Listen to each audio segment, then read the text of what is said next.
अनेक महसूलचे निर्णय झपाट्याने तुम्ही घेत आहात, पण दुसरीकडे राज्यात महसूलसुद्धा बुडत आहे काही अधिकाऱ्यांच्या चुकीच्या धोरणामुळे. या संदर्भात पंचनाम्याच्या दृष्टिकोनातून आपला काय निर्णय असणार आहे? ज्या ज्या ठिकाणी गौण खनिज आहे, वाळू आहे, आपला माती आहे, गिट्टी आहे, जिथे जिथे गौण खनिज आहे, या गौण खनिजाची उत्खननाची परवानगी दिल्यानंतर प्रत्येक 3 महिन्यांनी या राज्यामध्ये ETS सर्वेक्षण होणार आहे. तशी प्रणाली आम्ही तयार केली आहे. राज्याने जी आता निविदा काढली होती ETS मोजणी करणे आणि संपूर्ण यावर लक्ष देण्याकरता रेलटेल नावाची एक गव्हर्नमेंट ऑफ इंडियाची कंपनी यामध्ये त्यांनी आता ती निविदा घेतलेली आहे आणि पुढच्या काळामध्ये या अवैध गौण खनिजावर संपूर्ण नियंत्रण ठेवणे, कुठेही अवैध गौण खनिज जाणार नाही, वैध होईल याकरता आमची ETS प्रणाली आता पुढच्या 3 महिन्यात आम्ही आणतो आहे. कुठल्याही राज्याच्या राज्याचे सर्व जेवढे साठे आमच्याकडे आहेत, वाळूचे, गिट्टीचे, दगडसाठे, दगडखानी, या सर्व साठ्यावर आमची आता राज्याकडून नजर राहणार आहे. राज्य प्रत्येक 3 महिन्याला हे सर्व मॉनिटर करणार आहे. त्यामुळं आपण जो प्रश्न मांडला सांगलीच्या संपूर्ण मीडियाने, तुमचा आभार मानतो आणि हे या ठिकाणी आवर्जून सांगेल की राज्यामध्ये ETS प्रणाली लागू होते आहे. प्रत्येक 3 महिन्यांनी गौण खनिजाचं मॅपिंग होणार आहे. राज्यात प्रत्येक 3 महिन्यांनी या ठिकाणी संपूर्ण ड्रोन सर्वे होणार आहेत आणि यातनं अवैध उत्खनन होणार नाही याची काळजी सरकार घेणार आहे. MRSAC गुगल मॅपिंगही आम्ही करणार आहोत. त्यामुळं आत्तापर्यंत जेवढं काय अवैध झालं त्याचंही आम्ही मॅपिंग करू. यानंतर प्रत्येक 3 महिन्यांनी प्रत्येक खाणीचं, दगड खाणीचं, वाळू खाणीचं, मुरुम खाणींचं सर्वांचं ETS प्रत्येक 3 महिन्यांनी करू. राज्यातलं महसूल विभागीय कार्यालय पुणे इथे आहे. इथं मनुष्यबळ कमी असल्यामुळे अनेक प्रकरणं जे अपिलात गेलेले आहेत त्यांचे 1-1 वर्ष 2-2 वर्ष हेलपाटेवारे नुसते सुनावण्या तारखा चालू. आता आपण 90 दिवसाच्या आतमध्ये अपील निकाली काढावी असं या ठिकाणी सांगितलेलं आहे, पण काही ठिकाणी वर्ष लागतं आहे. पण वर्षभराच्या आत हा केलंच पाहिजे असा नियम आहे. पण आपली माहिती जी माझ्याकडे आहे आपण दिलेली ती अधिक तपासून घेतो. पण वर्षभराच्या आतमध्ये कुठलेही खटले निकाली काढायचं असं मॅन्डेटरी आहे. आम्ही तर हेच सांगतो आहे की 90 दिवसात निकाली काढा. माझ्या कोर्टमध्ये आता ज्या केस सुरू आहे महसूल मंत्री म्हणून, 2 हिअरिंगच्या वर हिअरिंग होत नाही आणि केस निकाल निघतं. राज्यामध्ये नायब तहसीलदार ते विभागीय आयुक्त, अप्पर जिल्हाधिकाऱ्यापर्यंत आम्ही सूचना देऊ की प्रकरणं 90 दिवसात निपटारी काढा आणि जास्तीत जास्त वर्षभराच्या आत निपटारी काढा, हे सूचना आम्ही देणार आहोत. राज्यात महसूल भरती हो, राज्यामध्ये आता आकृतीबंध मंजूर झाला आहे.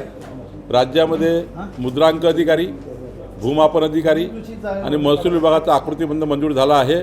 लवकरच आम्ही संपूर्ण भरत्या करणार आहोत. कारवाई केली जाते. आमदार साहेबांनी सुद्धा पत्र दिले की चौकशीसाठी, अवैध माती खननासाठी तुम्ही चौकशी आधीच दिल्या तरी सुद्धा अजून सुद्धा चौकशी होताना दिसत. मी आज विभागीय आयुक्ताची एक टीम गठीत केली आहे. ती टीम येणार आहे. नदीचं पात्रच वळवून टाकलं आहे. 200-300 डंपर सुरू आहे. मला थोडा वेळ असता तर मी नक्कीच स्पॉटवर गेलो असतो, पण हा वेळ काढेल काही काळात. मी तसे विभागीय आयुक्तांना पाठवणार आहे. आधी मी जाण्यापेक्षा विभागीय आयुक्ताला पाठवतो आहे. तर मला असं वाटतं हे फार 7 कोटी दंड झाल्यावरही त्यांना वेगळी परवानगी देणे, अजून त्यांचं लागून चालन करणे हे सुरू आहे. हे तातडीनं आम्ही आज थांबवणार आहे आणि पूर्ण चौकशी अवैध उत्खननाची हे सरकार करणार आहे. आज मी विशेष विभागीय आयुक्त ही चौकशी समिती गठीत केली आहे. नाही, पण प्रत्येक तालुक्यामध्ये अशी वाळू उपसा पण चालू आहे, माती उपसा पण चालू आहे. याला जबाबदार तहसीलदारच आहेत असं बऱ्यापैकी सांगली जिल्ह्यात चर्चा चालू आहे. तहसीलदारांचे इतकं धाडस वाढलं आहे कसं? नाही, आता 2 गोष्टी आहे. नियमाने जे काही इन्फ्रास्ट्रक्चरचं काम चालू आहे, रस्ते चालू आहे, पाणी चालू आहे. तर मुख्यमंत्री बळीराजा पांधन रस्ते योजना आहे, माती लागतं, मुरुम लागतं. इन्फ्रास्ट्रक्चर डेव्हलपमेंट करण्याकरता गौण खनिज लागतंच. ते रिस्तर परवानगी दिली पाहिजे. EC पोल्युशन कंट्रोल बोर्डाचे जे काही डॉक्युमेंट्स आहे. पण अवैधपणे 2 भाग आहे, वैध आणि अवैध. वैध चालवायचे अधिकार तहसीलदारला आहे आणि अवैध रोखण्याचे अधिकार तहसीलदारला आहे. वैध चालवण्याचा परवाना देण्याचा अधिकार आहे, अवैध थांबवण्याचे अधिकार आहेत. पण कधीकधी वैध करत असताना अवैध रूपाने करण्याकरता मदत करणे हे जे काही भूमिका आहेत त्या ठिकाणी ही भूमिका जी आपण सांगताय. पण वैध नाही दिलं तर मोठ्या प्रमाणावर इन्फ्रास्ट्रक्चर थांबेल, रस्ते थांबतील, त्या ठिकाणी बांधकामं थांबतील. त्यामुळं वैध करण्याचे अधिकार दिले आहेत तहसीलदारला, पण ते वैध न करता अवैध होतं हा प्रश्न आहे. त्यामुळं अशा लोकांवर कारवाई करू. नाही, पण वेळोवेळी जर तहसीलदारांनी या गोष्टीकडे पंचनामे केले असते तर काय नेमकी वस्तुस्थिती आहे? कारण 1000 रातचा परवाना द्यायचा आणि 5-5 हजार बास माती उपसा असेल, वाळू उपसा असेल, हे करायचं, खनन करायचं.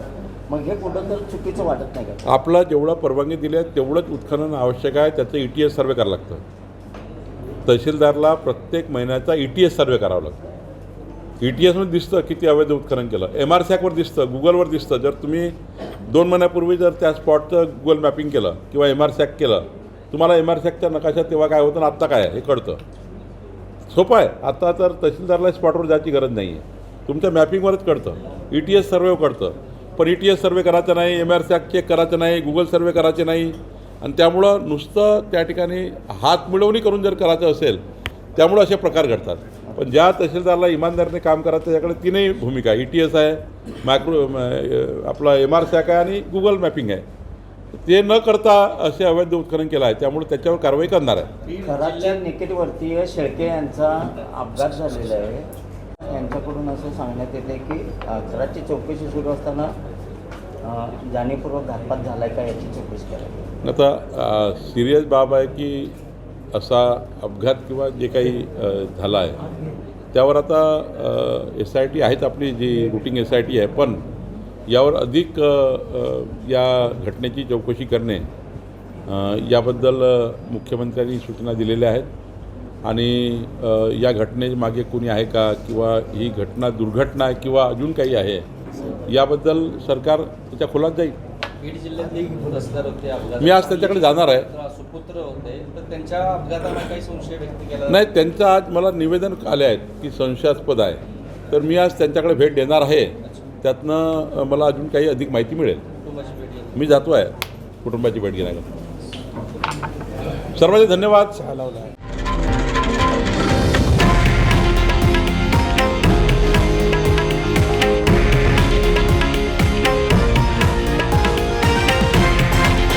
हे आहे देशातील नंबर 1 न्यूज नेटवर्क आणि आपण पाहत आहात TV9 मराठी, एकमेव.